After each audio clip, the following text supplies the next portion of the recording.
Eh bien, bonsoir tout le monde. Nous sommes le jeudi 23 février 2017. Je vais vous faire une vidéo de suivi de ce qui était ma petite fondation de Camponotus dolendus, originaire d'Asie. Donc, je vous avais fait une première vidéo de présentation vers le 20 et quelques janvier, je crois, de mémoire. Donc voilà, ça va faire un mois que j'ai pas fait de vidéo sur cette fondation, qui est devenue maintenant en fait une petite colonie, comme vous allez pouvoir vous en rendre compte. Donc elle continue à bien se développer. J'ai des naissances pratiquement tous les jours. Au tout départ, si vous vous souvenez, j'avais un seul major. Et là, maintenant, j'en suis à pas loin d'une dizaine de majors. J'ai eu beaucoup de naissances d'ouvrières également. Alors, je vais vous zoomer un petit peu tout ça. Je filme à travers la loupe, de manière à avoir une image à peu près correcte. Donc voilà, ce que ça donne au mois de février. Donc on peut voir qu'on a pas mal de cocons un petit peu partout dans le module d'élevage. Enfin, c'est un grand module d'élevage quand même. Donc on peut voir les cocons. Et vu la couleur de certains, je pense qu'on devrait avoir à nouveau des naissances dans les jours qui viennent. Et en tout cas, avant la fin de la semaine, ça c'est clair. Voilà, hop, en approchant un petit peu l'image est nette, c'est cool. Là, on voit une ouvrière qui bouge une grappe d'œufs.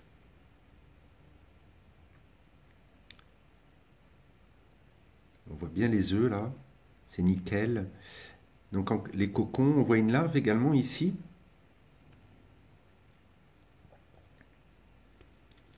Voilà, je vais essayer de vous montrer la gine. Ah ben là voilà. Désolé un peu pour la voix, là j'ai fumé il n'y a pas longtemps, donc du coup j'ai la voix un peu enrouée.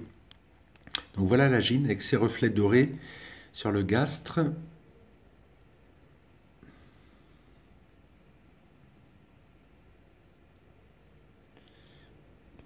Hop, elle va rejoindre ses cocons, enfin une partie de ses cocons.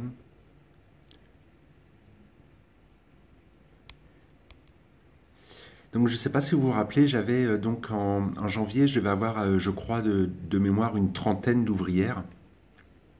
Et là, on peut se rendre compte que la population a bien augmenté, puisque non seulement de un major, je suis passé à pas loin d'une dizaine de majors, et en fait, j'ai approximativement une cinquantaine, voire une soixantaine d'ouvrières dans cette fondation. Alors, je ne sais pas si je dois l'appeler fondation ou colonie.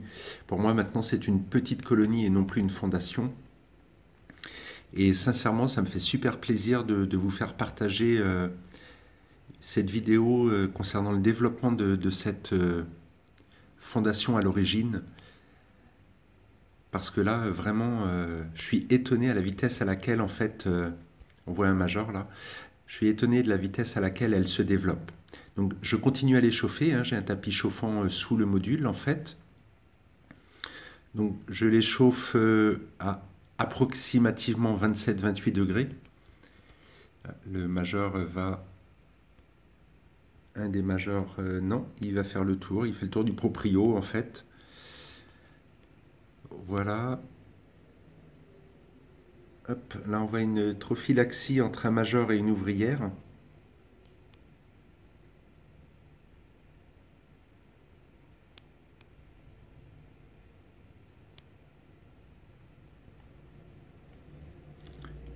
Là, ça s'est bien développé, je suis super content, sincèrement. D'autant plus que là, je me suis absenté 4-5 jours parce que je me suis marié. Donc, je suis allé me marier en Bretagne. Donc, du coup, mes fourmis sont restées à Paris. Et quand je suis rentré, j'ai eu la désagréable surprise de voir qu'une de mes fondations, en l'occurrence des Camponotus fridae, avait été anéantie. Alors, je ne sais pas pourquoi.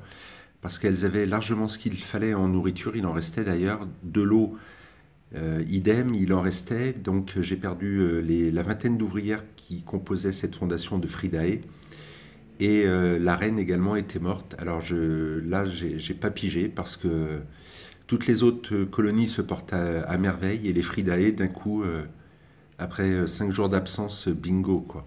Acheté vert parce que bah voilà, j'aimais bien mes petites Fridae, elles étaient sympas, bien actives, enfin, elles étaient intéressantes à observer. Et quelque part, bah, voilà, je me dis les Dolendus continuent à se développer très vite. Et je suis super content parce que je me dis qu'en fin de compte, bah, ça vient pas forcément de moi. Il y a dû y avoir quelque chose qui a détruit les Fridae, mais alors quoi, ça je ne sais pas. Donc voilà, je vous fais des gros plans un petit peu, hein, enfin des vues sur les cocons d'une manière générale. Hop. Donc là, vraiment, je suis hyper content parce qu'on m'avait dit, ouais, tu verras, les Dolendus, c'est compliqué, gna gna gna. C'est des espèces exotiques, c'est le bordel, enfin bref. Et en fait, et ben, sincèrement, euh, même s'il faut faire attention quand même à l'humidité, hein, on peut voir hein, sur les vitres qu'il y reste quelques gouttes d'eau, mais c'est voulu. Ce n'est pas une erreur de dosage d'eau, c'est voulu puisque en Asie, elles ont un climat humide et chaud et elles ont besoin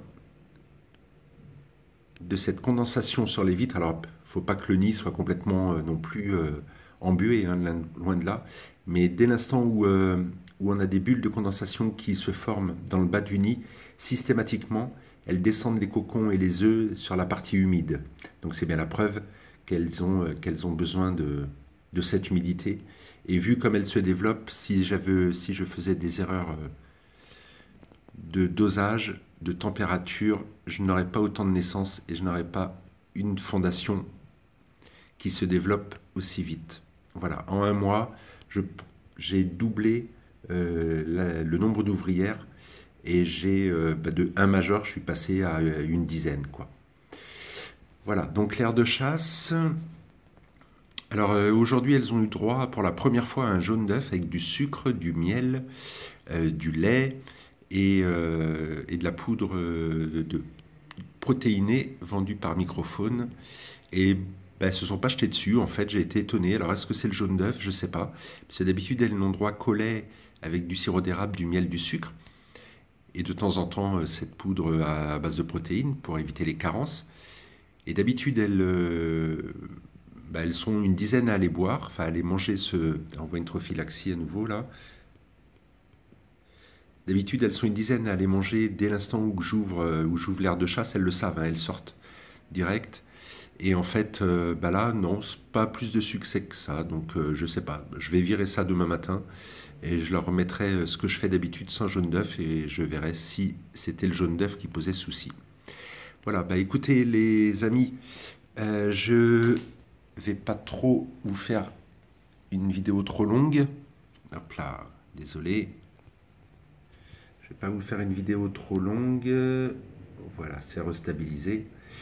Je vous ferai prochainement une vidéo d'une toute petite fondation que j'ai de Camponotus liniperdus et herculeanus.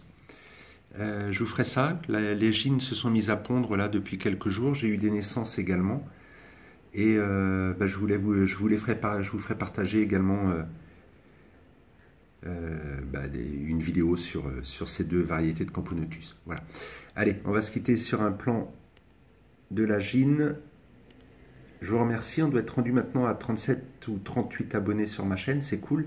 Donc n'hésitez pas, hein, si vous avez des questions, bah, j'y répondrai, il n'y a pas de souci. Et puis, bah, je vous remercie de me suivre, c'est super sympa. Et ça m'encourage à poursuivre ces vidéos de mes colonies et fondations de fourmis que je possède à l'appartement. Allez, bonsoir à tous et à très bientôt. Bye bye.